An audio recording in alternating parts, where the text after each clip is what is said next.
You don't know how many women have come into my store spending money like crazy because they're depressed and feeling hopeless and ugly, like they've outlived their usefulness because their husbands have surprised them this very same way. Hey guys, just warming up, getting ready to do our video. We're gonna be broadcasting on the podcast today. This is Share Bear. She's just chilling with me. He's here. She can see. Good girl. Hey, my baby. She's only a baby. She's so smart. Oh, my baby, Share Bear. Hey, Share Bear. Let me adjust the light. We'll go for that. Keep it a little bit lower. That ought to be perfect. Look at her. She looking in the camera. She just finished drinking some water and eating food, so right now she's just like still in that mode. We just went on a run. We were just having some good experience, and she's been in the cage all day since I got out. I was at work. She's been in the cage. You me baby. You me baby. I'm so happy to have her. Every time I come home, she make me so happy. Oh no, her mouth is wet, and so I can't allow all of that. She loves to be with me. She does not want to go anywhere else. She just wants to hang out. She don't want me to do nothing, and she don't want to be nowhere else. She just wanted to be us two. Just the two of us. We can make it if you can. I don't know. Hey guys, this is Kavosky Irvin with XDOSCIENCE YouTube channel and XDOSCIENCE X account. This is going to be a podcast and video about our book club. So we're going to be Humans of the Ocean Science book club on the Humming Pod. We will be going live on the Humming Pod in just a bit. I'm going to go ahead and minimize this and open up this line so we can start our podcast as we film this video for YouTube. It's been quite a while since I've done my video or my YouTube with my podcast for the book that we will be studying, or we are studying currently, which is this book right here. Let me see. The Interruption of Everything. Let me see. When I do that, it really changes up everything. The Interruption of Everything by Terry McMillan. Right now we are on chapter 13.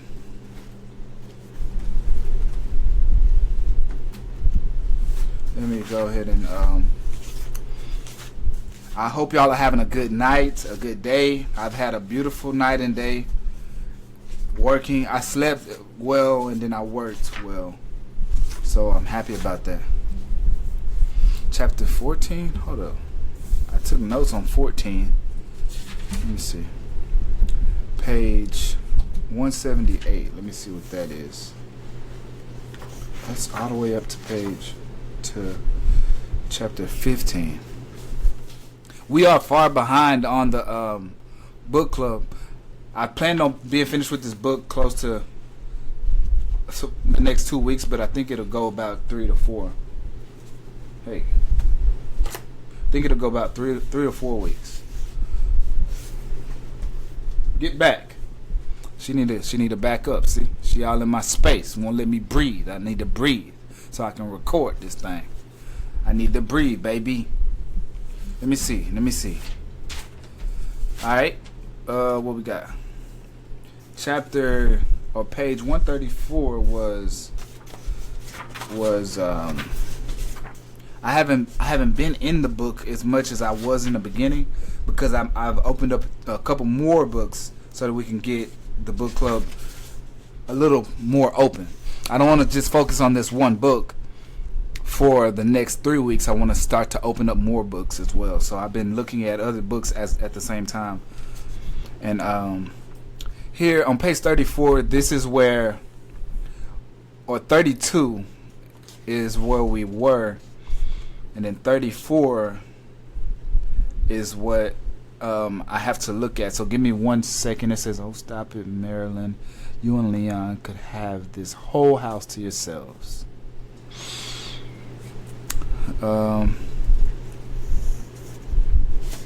We go after this page.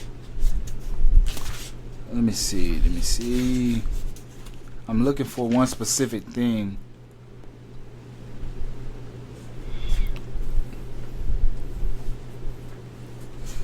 I believe we finished out chapter 12 well, and I'm gonna pick up right at 13. Is it 13? Let me do it. No, we looked into 13, so we're halfway through 13. Considering what all you've been through. Oh, I did make it to 14. I made it to 14, so that's what it is. I made it to 14. On January the 9th, I made it to chapter 14, and basically we'll close out. She's over there. We'll close out. I'll start out at the end of 13, and then we'll open up 14 and finish it out there. So we'll do that for now. Right now it is 1:29 a.m. on January the 28th, and I'm gonna open up the podcast so we can start that as well. Get us a new episode going. I want you guys to start sending in questions, sending in facts as you go purchase your books of copies of the Terry McMillan's The Interruption of Everything, a novel, and such a beautiful cover. I love this cover. It makes me think of a movie. It makes me think of something very scenic. When I look at the cover, it makes me think reality. It taps me into reality. And a woman on a mission. I love the cover. It's beautiful. Go get your copies. When you if you have the hard copy, it's such a beautiful yellow. It has Terry McMillan's engraving, TM, right there. And then on the side, it's so beautiful. My copy is published by Viking. I love it. I absolutely love it. I'm just so as I keep looking back because I'm so. My puppy amazes me every time. Like almost every day, she amazes me, and I really love raising her. She's so sweet. She's a sweet, sweet puppy dog. I love it. Sweet, sweet puppy dog. Okay, and I have the podcast about to be opened up. Just a little more time, and we'll be going 100%. I just want to make sure everything is just right before I really start up the video. Let's see, maybe I'll bring this down. Let's see what we got here. Maybe I'll turn this slide up.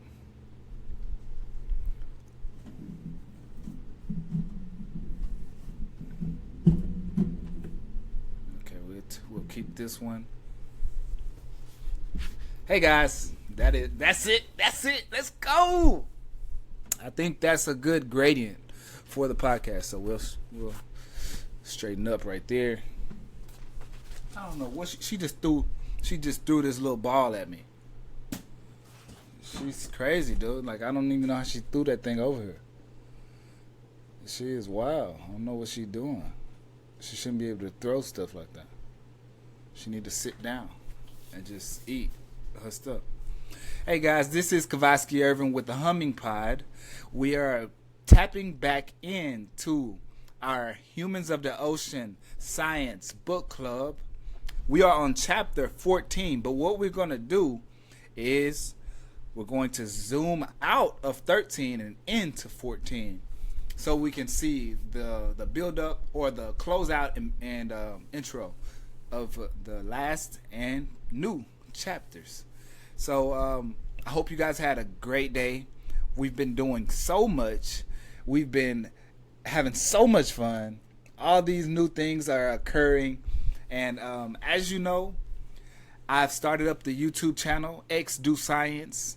And I should do something so that you guys can find my YouTube and Twitter channel and account through my podcast, which I believe it's best to stream the podcast through Audible or Apple Music or not Apple Music, but Apple Podcast or Amazon Music, or you got other browser styled podcast options. So you just type my name, Kavosky Irvin, on the Google browser or Bing browser or Safari browser, Kavosky Irvin, and you'll be able to find that I have a podcast. It'll show you in one of the top the like top little thing, like whatever searches. So once you see it, it'll be pretty easy for you to find me. So I should do something for you guys to be able to see my Twitter account a little easier, because that'll help you guys. So my question or the things that I say, so they'll pop up easier for you. So yeah, as I'm looking here, it pops up super easy. All you have to do is a few things, and then you get all the information that I tell you. You'll get it immediately. You won't have to do anything. You'll just find it. And as I'm looking on here, I notice that there are all sorts of different people who aren't me on this stuff popping up when I type in Kavosky Irvin. So I guess since my name is kind of good on there or whatever, it works and stuff, I guess it's popping up other people who ain't me, I guess. I don't know what that is all about. My name is, I'm Kavosky Irvin. These people are just, they ain't got nothing to do with Kavosky. I'm me, They don't have nothing to do with me. And so they don't need to be popping up when I do my stuff. On Audible, it's giving me an option to show you in Spanish my podcast. So I need to start learning Spanish so I can help you guys know stuff that if you're in Spanish, I need you to know this stuff. So so you can get it going, because this is really important. Man, okay. We also got like a player.fm option. We got more options. That's really good. That's super easy. I found that in 2 seconds. And you can go there. That's very good. So, Humans of the Ocean Science podcast. Basically, let's get right into the book with Terry McMillan. Okay, I know I'm just talking because I'm excited. So can I let the brother be excited, man? I'm excited, dude. Let me be excited a little bit, okay? Everything ain't got to be about hard work, man. Sometimes we got to have a little fun out here in life.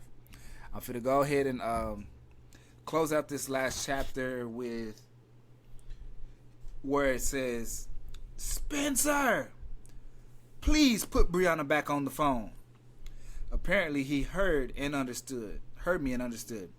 Hello again, Miss Grimes. I'm sorry. I apologize for Spencer, but he's really out of it. Anyway, what he was trying to tell you is that they've had to put this apparatus called an external fixator on his wrist, and he's got these metal-like rods holding his bones together. You mean inside or out? Well, both. You can see where they go right through his skin. Oh my God. And how long will he have to wear this? 8 weeks. When can he leave? We're not sure yet if he's going to have to stay here all night, but he's probably not going to be able to do much traveling tomorrow. I wouldn't think. But why don't we do this? As soon as the doctor gets back, which they just told me won't be for another 4 or 5 hours because he's got another surgery scheduled, I can have him call you and explain everything and see what he thinks is best for Spencer to do. How's that sound? Okay, this is page 154. Brianna and Marilyn, Mrs. Grimes, which is the mother who's just found out her son was in a accident trying to be Mr. Bad, Bad A, trying to show off for the people. He done broke his wrist and he's getting surgery. He acting crazy because he's on this medicine. So she started out yelling, "Spencer, get out the phone." Put Brianna back on the phone. And then it goes this. It says, "Aren't you supposed to be at work right now? I wasn't feeling very good this morning." "Well, that's understandable," she says, heading back towards Snuffy's bed, "considering what all you've been through." See, Brianna is showing herself to Miss Marilyn Grimes that she's a woman. She's caring. She's caring for her son. She's considering her situation and handling the business, handling herself. So this beautiful, sweet, awesome young girl is being so amazing in the eyes of the mother of the boy who's just broke his arm. He is irresponsible. She's being responsible. This is beautiful, and the mother couldn't ask for a better girlfriend for him. That's the end of chapter 14. Here's the beginning of that's the end of chapter 13, and here's the beginning of 14. That's not a motorcycle I hear on the other side of that wall, is it? I'm on my way. I'm in my workshop where I've been killing time for the last 3.5 hours waiting to hear from the doctor, where I mindlessly threw together 2 ridiculous pillows that weren't worth stuffing. I wouldn't even give them away, which is precisely why I tossed them in the trash. I have no idea what I'm sewing now. When the door from the garage opens, my foot freezes on the metal machine pedal. That better not be him. My hands drop into my lap and I just sit there. Maybe Leon's going crazy or something. Then I hear this. It said, "Knock, knock. Who is it?" "It's me," Arthurine says. Wow. Okay. Then it says, "Leon came home from work a little early today. He said he wasn't feeling good either. Maybe you both are coming down with the same thing. I'm staying away from you two, that's for sure. There's a trip to Reno next week that Brazil has invited me to, so I can't afford to get sick." That's page 155. Okay, so Arthurine's telling her about these things, and it looks like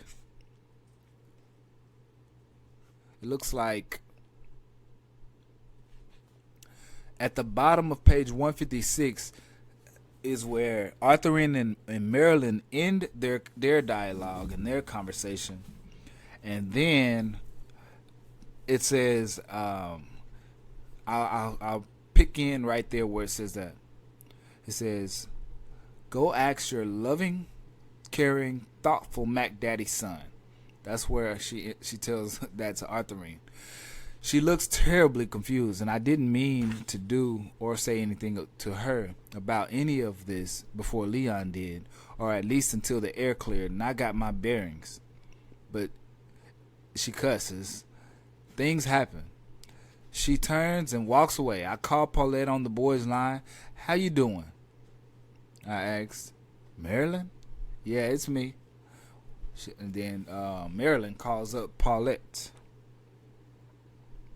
Wow, it says. And so they start to do a little talk. She says, "No, it would be nice if it was that simple. Is it Leon? You always were clairvoyant, Paulette. What's he gone and done? Wait, let me guess. Told you he's leaving because he's bored, and now that the kids are all grown up, he realizes he missed out on the most exciting time of his life because he got married so young and has been overburdened with the demands of it all, and now here's his one chance to get it back and have some dang on fun. before he dies as an old man, and of course he has met some sweet young thing completely by accident, because of course he had to no intention of cheating on you, but she was the one who put the radar out and came after him, and he couldn't believe it when he didn't resist to her advances. But this is page 157. This sentence goes on all the way until the bottom of the page, and he says, and he's sorry for hurting you because he, of course, he still loves you. Is that about right? I want to cry, but I'm laughing too hard. That's what Marilyn says. Man, this right here is beautiful. Have you ever had friends who just know how to talk to you? That just know the right things to say? You ever had the friends that just know how to pry and not pry? Those types of friends we all need. I got friends like that. I hope you got friends like that. They know how to pry but not pry. They know how to love but keep it funny. That's what you need. You need people who know how to make you laugh and cry. And that's what it says. I want to cry, but I'm laughing too hard. So that's beautiful, guys. That is page 157 of The Interruption of Everything. Oh man, that's just it couldn't be no better than that right there. I love it. I've been through this once, and that's all, and that was all it took. You don't know how many women have come into my store spending money like crazy because they're depressed and feeling hopeless and ugly, like they've outlived their usefulness, because their husbands have surprised them with this very same way. Their husband surprised them with this very same way, you see? And then we're not going to dive into this dialogue because you can see this is some of the most helpful dialogue that we can see. So I want you guys to get your copies, go look at this dialogue, which is on page 157 and 158. And she closes out and says, "Are you okay over there?" "Oh, I'm fine, but this is the kicker, Paulette.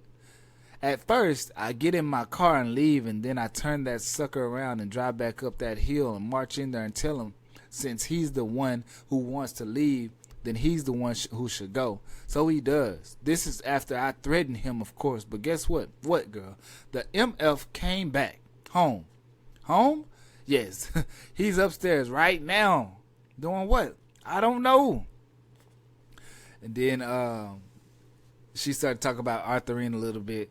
She said, "Shut up, Marilyn. I know you're just upset, but why did he come back, I wonder?" So here is the real part, the juicy part. I ain't even want to read this because this is where the girls get to doing their thing. I don't even want to know what they finna start talking about. They is some crazy girls. These girls be talking about some stuff. And then we're gonna skip out. I'm gonna go to the bottom of page 159 and say, "I won't. Just remember, sometimes what looks like the end is really the beginning." The beginning of what? That's so from page 157 to 159, the girls go in, and that is the book club for you. Man, this dog done found my money and everything. I don't even know how she found this stuff. She done got this. She got a shoe. She got my money. This dog got me going crazy. Hold up. Now we're on page 159. And we're working our way towards the end of the chapter, right? And so on 159, it says, "The beginning of what?" And we'll close out. And we want to say, let me see. "I don't want to go upstairs, but I go anyway." This is where Marilyn is about to go find what is going on with Leon. Let's see. "Spencer's going to be fine," she say. "Yes, son, I think that's great. An agent?" And then he says, "So I guess Leon's been on the phone with his son, maybe Spencer and Simeon, and it says, I'll call him back, I say, because I don't want to follow up on half of what he just said. Sim, mom's a little shook up and out of sorts. So said she'll call you back later. Okay, I love you, son. He puts the phone back into the cradle and looks at me. I look at him. I'm sorry, he says. I'm glad to hear it, Leon. That should pretty much fix everything then, huh? No, but I really didn't mean some of the things I said. Yes, you did. You meant every word of it, and it's okay. I meant what I said. I didn't intend for this to happen like this, Marilyn, I swear. I already knew the whole spiel, so don't even bother repeating it for me, Leon. This is a conversation that was very necessary, he says. At the top of page 161, he says, what spiel are you talking about? Middle-aged men going through a midlife crisis and using that as an excuse to do whatever they feel like doing. He said, I was going through a midlife crisis? It's pretty obvious, Leon. No, not to me it isn't. Of course it wouldn't be. What are some of the symptoms? Overt stupidity, promiscuity, regressive behavior. How would I know, Leon? All I know is what menopause feels like. All men don't go through it, do they? I just told you, I've got enough to worry about. Look up your own stuff. I don't buy into that crap. Anyways, I still haven't heard from that doctor. He called while I was on the other line, and he says, this is a big conversation between Marilyn and Leon. This is a very necessary conversation that they're having right now. So we're gonna go to the bottom of. We're gonna skip over and look here. Let's say I can't just change Lovey's appointment, Leon. We've been through this once before, so I'm not even going to go there. Spencer's been taken care of, and I need to make sure that the same thing will happen for my mother. Well, I'll be here for him. Don't you mean them? No. So what you supposed to propose we do now, Leon? Just pick it up where we left off this morning? I'm not sure. I can tell you right now that my answer to that question is very unequivocal. No. Look, Marilyn, I'll be honest with you, okay? I think we could both use a break from each other, a breather, to maybe get a better perspective on what we have or don't have. Okay, that's a good spot to end it right there. And then you say, she says, we go down to bottom of page 162. She says, you know Gordon stopped by, right, after you left, and you'll never believe that you never believe this, but he just bought a house right down the street, and Lord have mercy, he looks so dang on good.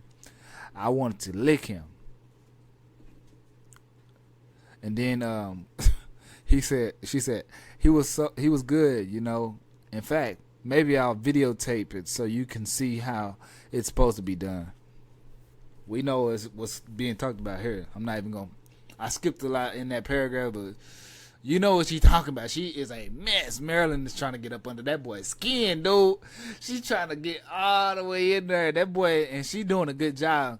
But Leon is also holding his own, so he play a maid, so you know he doing a good job.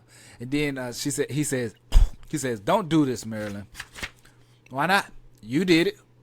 Okay, you have a right to throw acid on me. But what I want to say is that I accept responsibility for what I've become.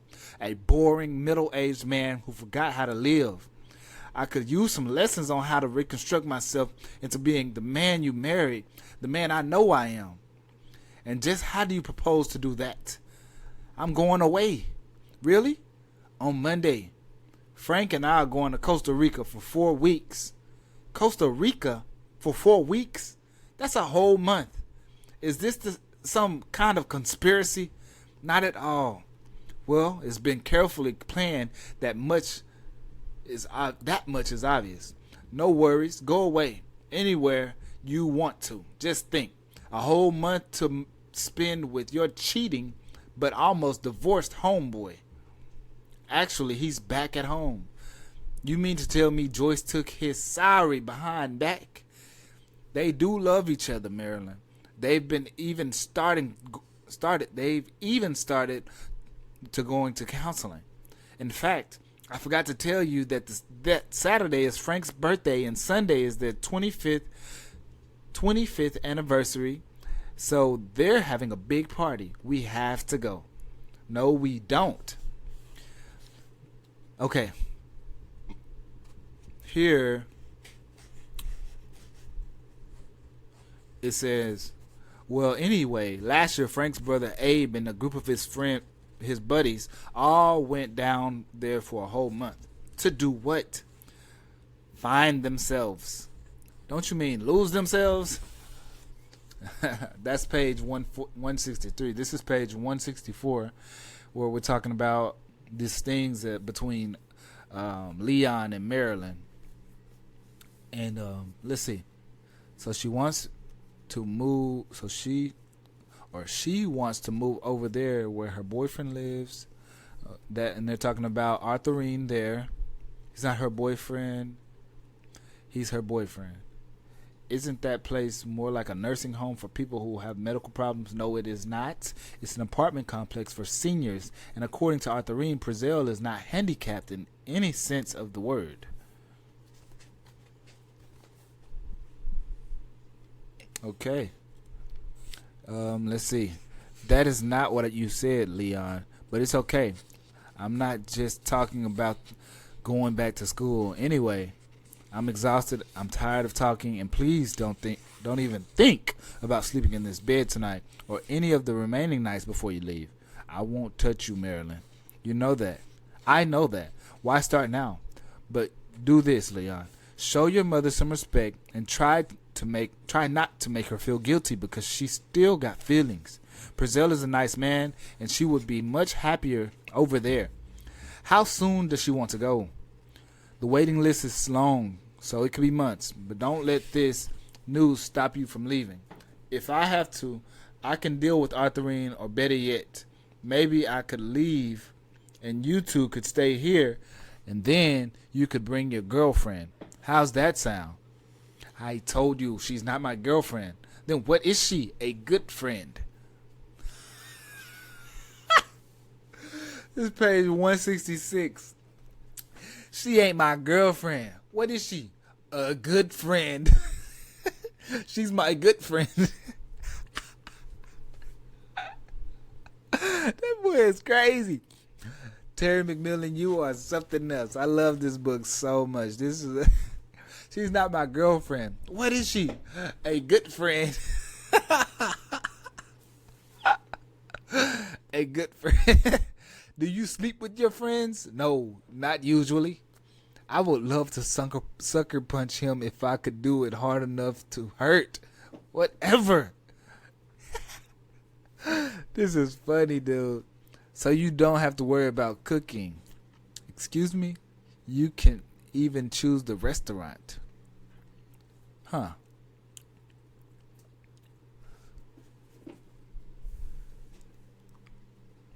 What would make you think I'd want to have dinner with you after what you've been through today, huh? He's shaking his head.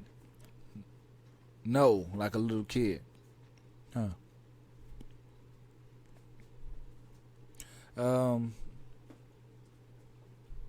Marilyn's being funny. She's being quite coy and using things against him.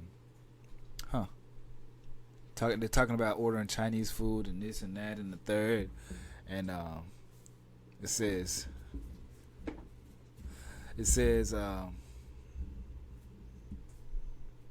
smacking her. She's a crazy puppy. She loves play fighting and different stuff. She's really tough. Okay, back to the book. One page 167. It says, Marilyn, that's not a very nice thing to say. Who's trying to be nice? It says, That is not what I said, and it's not what I'm doing. What kind of research? I'm talking about research, something crazy. And that's not really none of your business. I'm just curious. I've never heard you say you're going to research anything. I'm about to explore my options. Good, because that's really all I'm trying to figure out too. I hope to be a better man when Frank and I get back. Seriously. Then you're going to need a whole lot longer than 4 weeks. She's still throwing shots at Leon, but I think Leon is really going to try, and I also think that Marilyn truly does believe that he could change if he goes, but she's just being that way. Okay. Chapter 15 picks up and says, I do not order Chinese. I do not research craft fairs or how to sell anything on eBay. If I were a man, I'd probably go down on MacArthur Boulevard and get myself a prostitute. But I'm not a man. I'm a woman whose shoulders feel heavier than any man's right now. I have to get out of this house. Arthurine's television is blaring, and I pray she's in there sound asleep. The house is dark, and I don't want to turn on the lights as I tiptoe down the stairs. At the garage door, I turn off the chime and get in the car. I roll down all the windows and open the sunroof. Even though it's cold outside, I don't care. I understand that vibe there. Even though it's cold outside, I still open up the sunroof and just chill. That's a beautiful vibe there. So, guys, this is chapter 15, page 168 of The Interruption of Everything by Terry McMillan. I hope you have your copies. We're opening up this chapter where we're closing out 14, opening up 15, and they talked about ordering food, and Marilyn just continued to throw in his face the fact that he has a little girlfriend, and how he's just so set on having a whole side piece. It's not cool. It's not cool for him to live that life and treat her like that. She's a good woman, and you got to work through things in a marriage. You got to work through things. Don't go out stepping out and being that way if the woman is doing good and her best. You got a beautiful woman like this, make her happy. Don't tear her down, dude. Here's page 168. It goes in even more. Where we're talking about the car ride, and she's talking about the little things in her seat. And she's in the detail here. Everything that Terry McMillan does in this book is just fine work. So I'm not going to be reading all of these things on the podcast and on the YouTube channel, but everything that she does is worth watching and reading. It says, let's see, I'll go.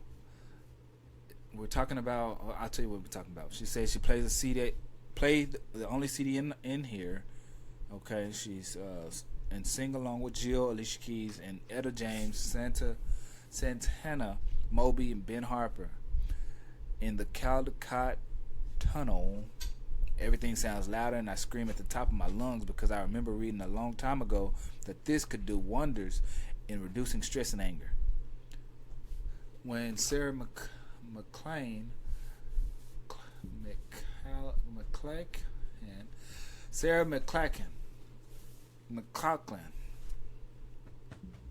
sings the song from the City of Angels soundtrack, I see Meg Ryan. Okay, so we're talking about the CDs and the different things. At the Lafayette Hotel, I get off the freeway. I do not know why. The car seems to be driving me where I'm supposed to go. The hotel looks like a small modern castle, all terracotta and white stucco. It does not seem to fit the location it's in, but there are hundreds of homes nestled in the surrounding hills. I could pretend I'm in England, and before I know it, I'm at the entrance. Checking in, ma'am? A young blonde kid asks. He looks like a surfer. I am, I say. Do you surf? Absolutely, he says. Are your bags in the trunk? No, I don't have any. I hear you, he says. Well, registration's right right inside. I'm pretty sure we've got plenty of rooms at this evening. I give him a $10 tip. Blah blah blah blah blah blah blah blah blah blah blah blah blah blah blah. White plantation shutters cover the windows. The comforter is fluffy and white. It's okay. So we're talking about the environment. Let's see. I have just made history. This marks the first time I've ever spent the night away from home alone in almost a quarter of a century. I pray Leon is freaking out. But then what? In fact, maybe I should find some exotic place to go where I can dig up my soul until it rises to the surface. But then what? Order breakfast from room service, orange juice, decaffeinated coffee, eggs Benedict, home fries, eat all of it, and read USA Today. Let's see. Some talk show is on, and I can't believe when seconds before they go into a commercial break, the topic of today's show is plastered across the screen. Can this marriage be saved? Oh my goodness. This is the part that we were waiting on. Okay. So, all right. So our podcast has channeled off at 30 minutes, right? So what we're going to do is we're going to pop the podcast back into effect. And we're going to pause this video here. And start all